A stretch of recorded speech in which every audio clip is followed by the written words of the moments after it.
Thank you, Daniel. So good morning and good afternoon from London. We are facing a challenging picture this year.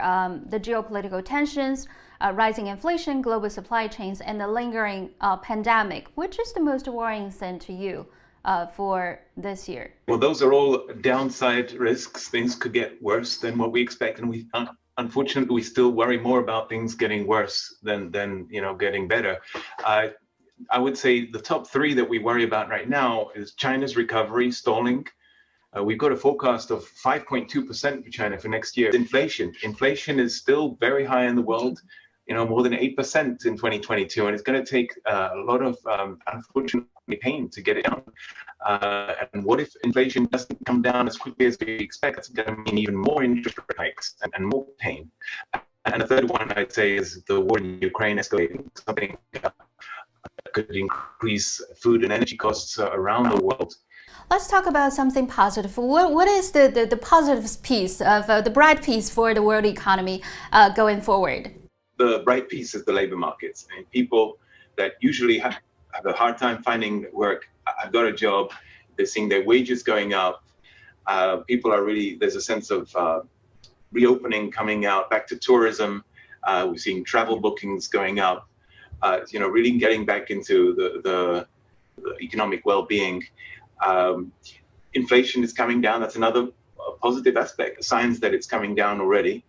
I'd say another bright spot is indeed, in China, this opening up and moving to faster growth. So this is really a strong side of the world economy. What China's reopening would mean for the global growth this year? How much percentage point it adding to the global growth? China's growth is going from 3% in 2022 to 5.2%, so well above the global average in 2023. And I can tell you that China plus India, let me put it like that, is where India is also growing very, very quickly. Yeah. That's half of global growth in 2023. So that's just two countries contributing half of global growth. What's the possibility for a soft landing in Europe and in the US? The baseline is a painful landing, unfortunately. I want to be clear that as central banks raise rates, we're going to see unemployment going up, growth falling. Give you an example on unemployment in the US, we've got 3.5% unemployment now. We think that will go up to above 5% by 2024. What could make that easier beyond food and energy prices? Good luck pushing those down faster, would be if the labor market's cooled by firms posting fewer openings and not firing people. That's something that would make sort of heat in the labor market come down in a less painful way. That unfortunately is not our baseline right now, but it is an upside risk.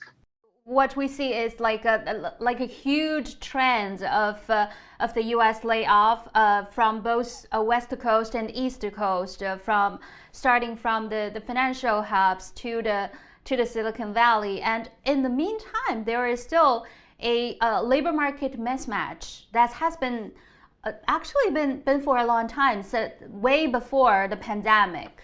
I mean, the mismatch actually got a lot worse in the pandemic. It's just very, very hard for companies now to find workers to fill their openings. We've got, for every unemployed person in the US, about 1.7 openings. That's one of the highest levels since the last 50 years. So it's something that we're seeing some improvement on in the latest prints. That ratio of openings to available unemployed workers, but we're still a way to go to cooling down inflation through that channel. If it will be a painful touchdown for a lot of the advanced economy, are we going to see the central bank getting ready or prepare for a policy U-turn towards the end of this year? No, given that inflation is still really high and even underlying inflation is way above target, we see the need to stay the course. In fact, we expect that central banks will raise rates some more and even keep them at the high level in 2023. So until we see really clear evidence of underlying heat coming out of inflation around the world, that's going to will be the priority. We're living in this high inflation environment for almost 2 years now. Is it going to be something new normal?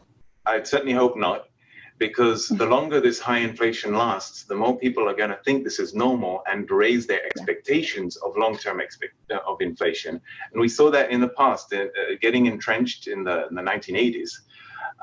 And central banks then had to really hurt the economy even more to tame inflation. So central bank communication, being very clear about their goals and continuing to stay the course is important. Otherwise, there'll be even more pain later on.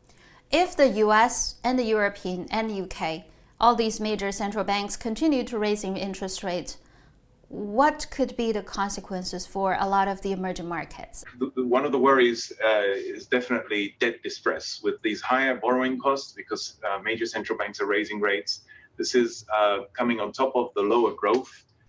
So higher rates, lower growth means debt, which really increased significantly in a lot of emerging markets during the pandemic, is a big burden now. And in fact, in low-income countries, about 60% of them are either already in a default or close to it.